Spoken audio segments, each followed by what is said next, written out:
From a man who spent over 20 years hiding inside a police department, walking past the same detectives who were supposed to catch him, to a lineup of killers that Jeff Lindsay built across 8 novels, most of which never made it to the screen at all. The Showtime series ran from 2006 to 2013. Its first season pulled directly from Lindsay's debut novel, Darkly Dreaming Dexter, published in 2004. After that, the two went completely different directions. Several of the book villains pushed into territory the TV series clearly had no interest in adapting directly. The show moved towards grounded crime thriller storytelling, while the books became increasingly strained, brutal, and experimental. One pattern across the books stands out immediately. Again and again, Dexter reaches the final confrontation, but somebody else ends the threat before he can. That tells you everything about what's coming. Dr. Danko is the main villain of Dearly Devoted Dexter, the second novel. There is a specific reason the TV show never adapted him. What he does to his victims does not fit inside a normal crime drama,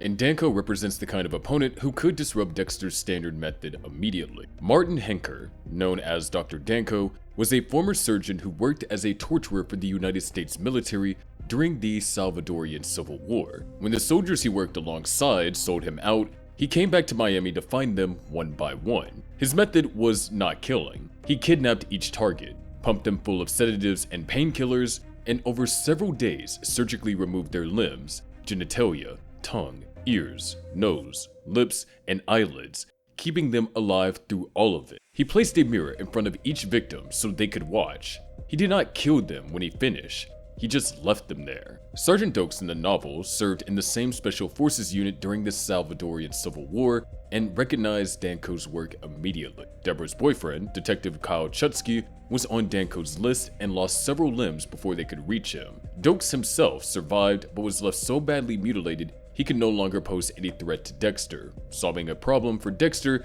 that the show handled completely differently. Deborah shot Danko in the final confrontation, not Dexter. TV's Dexter approach required a gap in the target's awareness. Get close, get the needle in, move to the next step. Danko was a trained military asset who specifically targeted people with special forces backgrounds, meaning people built to notice exactly that kind of approach. Danko's background created this kind of threat TV Dexter's usual approach was never designed for, and if the needle fails, TV Dexter is in the same room as a surgeon who has kept people breathing through days of extreme physical damage. The mismatch is structural. TV Dexter's method was built for targets who did not see it coming. Danko's entire background was built around making sure nothing ever came for him unnoticed.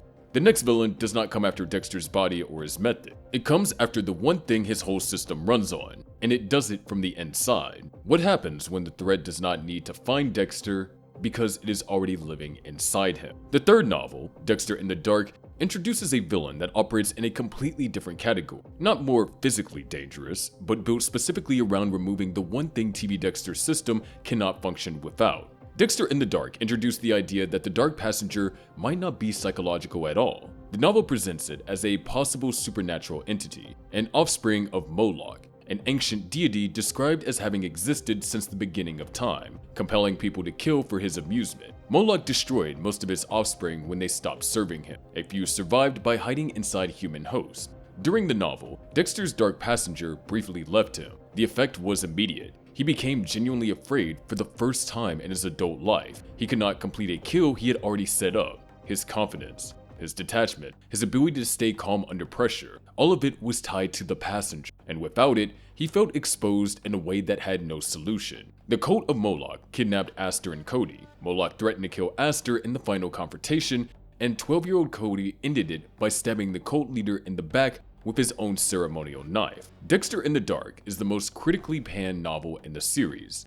Readers consistently called the supernatural angle unnecessary and damaging to everything that made the earlier books work. Lindsay quietly moved away from the Moolok mythology in later novels without fully removing it. TV Dexter's edge was always knowledge, evidence, perception, staying a step ahead. Moolok removes the internal engine that makes all of that possible. Without the passenger, a completely different version of Dexter shows up. Not the one who kept Miami Metro's best detective blind for years.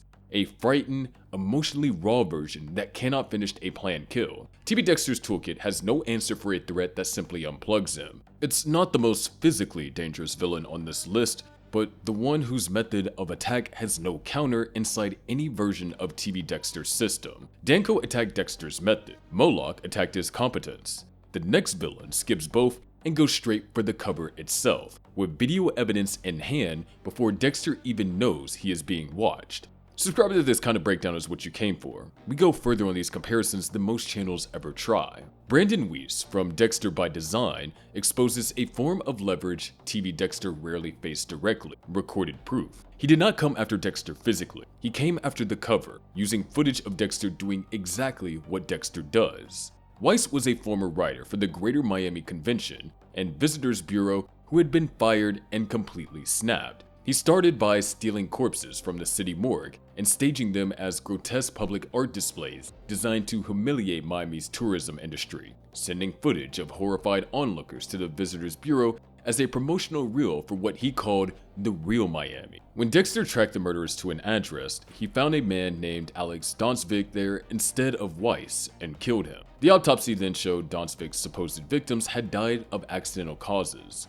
Donsvik was innocent. Dexter had violated the code. Weiss had set the whole thing up deliberately and immediately sent Dexter a direct email with a YouTube link, footage of Dexter committing that murder. He then killed Cody's Cub Scout leader, Roger Deutsch, and left a photograph of Dexter and Cody at the scene. He was not just killing, he was sending a message that he had proof and he knew exactly what to do with it. Weiss eventually kidnapped Rita and put her on display at a live art exhibit. He nearly strangled Dexter unconscious at the final confrontation. Rita knocked Weiss onto a saw blade and killed him. Dexter did not kill Brandon Weiss, Rita did. TV's Dexter cover survived years because nobody outside of it ever had hard evidence of what was underneath. Weiss got that evidence before Dexter knew he existed and used it as leverage that removed the option of patience entirely. Every move Dexter made while Weiss was alive was made knowing that footage was out there in someone else's hands. Once again, he's not the most dangerous villain physically, but he is the one who most directly threatened the thing TV Dexter's entire life was built to protect, and he held that leverage long enough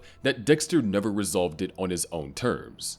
The next villain does not come for the cover or the method. They come with a whole social structure behind them, capture Dexter before he understands what he's facing, and leave him waiting to be used the same way he uses his own victims.